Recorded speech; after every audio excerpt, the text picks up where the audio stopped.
مجھے سوال آپ سے یہ کرنا ہے کہ آپ جیسے جانتے ہیں سب کہ ہمارے جو معاشرے میں جو فتنہ ہے، ہمارے جو بچے ہیں، شاید جس وقت ہم نے ان کو اسکولوں میں ڈالا یا جو سوشل میڈیا کا پریشر ہے ایوری تھنگ، تو آپ آج کل کی یوتھ کے لیے کیا ایڈوائس دے سکتے ہیں ہم پیرنٹس کو؟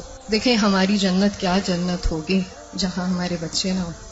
بہت مشکل ہے کیونکہ آپ دیکھ رہے ہیں ہر طرف سے media is playing such an important and such a difficult role کہ ہم پیرنٹس کے لیے اس چیز کو سنبھالنا بہت مشکل ہو گیا اینڈ آل آف دیٹ. اور میں ایک واٹس ایپ پہ میسج مجھے ملا کہ what will happen to my children when I die, but سوچنے والی بات یہ ہے کہ what will happen to my children when they die. So اگر آپ کوئی ایڈوائس دے سکتی ہیں اس سلسلے میں تو بہت موزوں رہے گی. انہوں نے دکھتی رگ پہ ہاتھ رکھ دیا ہے اور بہت ہی اہم سوال ہے یہ.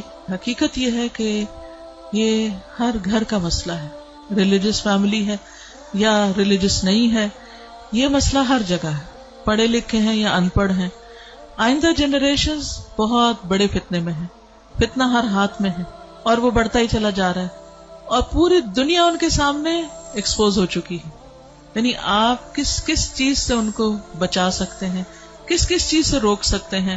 صرف ایک ہی حل ہے اور وہ روک اندر ہو، اور وہی تقویٰ والی بات ہے کہ جب تک ان کے اندر خود اللہ کا ڈر نہیں آتا، آخرت کی فکر نہیں آتی، اس وقت تک کوئی باہر کی چیز اب ڈھکی چھپی رہ نہیں گئی.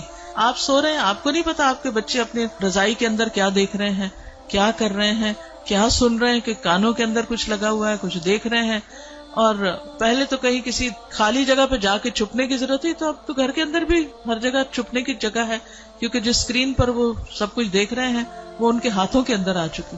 اس کے لیے جو پرسنل میرا ایکسپیرینس ہے وہ دو چیزیں. ایک تو یہ کہ ہم اسکولوں سے تو جو اسکول ہیں انہی میں ہی جائیں گے، اور جو باہر معاشرہ ہے اور جو کچھ ہو رہا ہے وہ سب وہ کریں گے، اس سے کاٹ تو نہیں سکتے.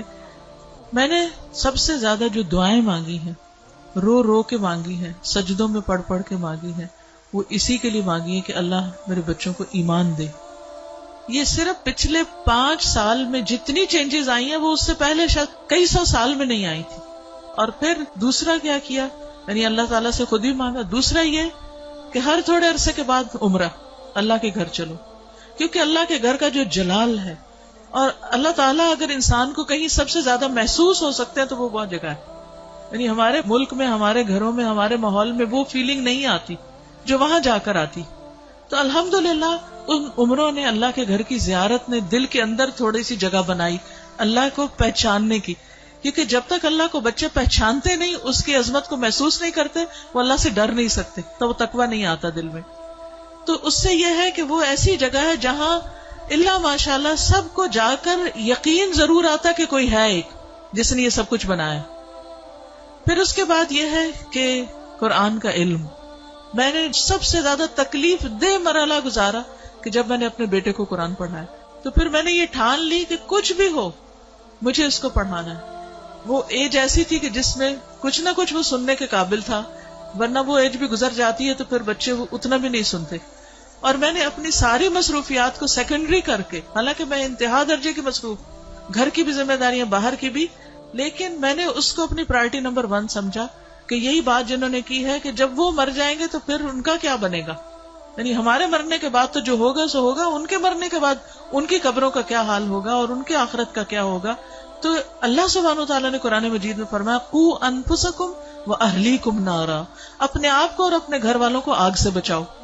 ایمان والوں کو خطاب ہے کہ اے ایمان والوں اپنے بچوں کو آگ سے بچاؤ. تو پھر میں نے اس کے ٹائم کے مطابق جب اس کا موڈ بنے، لیکن روز کی شرط رکھی تھی کہ ہر روز پڑھیں گے تھوڑا تھوڑا، 2 آیتیں 4 آیتیں، 1 رکوع 2 رکوع 1 رب، اور اس طرح کر کر کے میں نے پورا قرآن اس کے ساتھ پڑھا کہ مجھ سے نہیں ڈرے، اللہ سے ڈرے.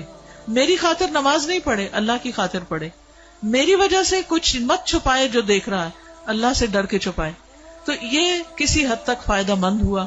یہی ماؤں سے کہوں گی کہ ساری مصروفیات اپنی جگہ ہیں، لیکن بچے آپ کی پرائرٹی نمبر 1 ہونے چاہیے. ان کے لیے کھپ جائیں دعائیں مانگ مانگ کے بھی، اور اس کے ساتھ ساتھ ایک دفعہ کم از کم قرآن سے ضرور گزر جائیں. کیونکہ جب وہ قرآن سے گزر جائیں گے پھر ایٹ لیسٹ آپ کی رسپانسبلٹی نہیں رہے گی. اللہ ان کی سب خیر کرے، لیکن اگر خدا نہ خواستہ ان کے اندر کوئی بگاڑ آتا تو آپ کی پکڑ نہیں ہوگی. لیکن اگر آپ نے کوشش نہیں کی، محنت نہیں کی، تو آپ کی بھی ساتھ پکڑ ہے. صرف آپ کی نمازیں پھر کام نہیں آئیں گی.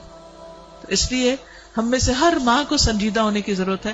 چاہے رونا پڑے، منتیں کرنی پڑے، بھوک کاٹنی پڑے، کچھ کرنا پڑے، لیکن پکڑ کے بیٹھے، خود بیٹھے. یہ مولویوں پہ نہ چھوڑیں کہ کوئی اور آ کے لیکچر دے گا تو وہ سن لیں گے، اس کو بتا دیں گے، ابا کو بتا دیا، چچا کو بتا دیا، اس کو ماموں کو بتا دیا. ٹھیک ہے وہ بھی کچھ ہیلپ کرتے ہیں، لیکن سب سے زیادہ آپ کو خود کرنا ہوگا، اور اس کے لیے آپ کو خود پڑھنا ہوگا، اس کے لیے آپ کو خود سیکھنا ہوگا. خود سیکھنا شروع کریں اور اپنے بچے کے ساتھ بیٹھ کر خود. پھر یہ کہ بعض اوقات بچے ہم سے سننا نہیں چاہتے، آپ ان سے کہ آپ ہمیں پڑھ کے سنائیں. بس اس بات کا اگر یقین ہے ان کو کہ یہ قرآن اللہ کی کتاب ہے، تو پھر ان کے اندر یہ ڈالنے کی ضرورت ہے کہ اللہ تعالیٰ نے کیا فرمایا ہے. وہ آپ کو بھی پتا ہونا چاہیے اور وہ ان کو بھی پتا ہونا چاہیے. اللہ تعالیٰ ہماری مدد فرمائے.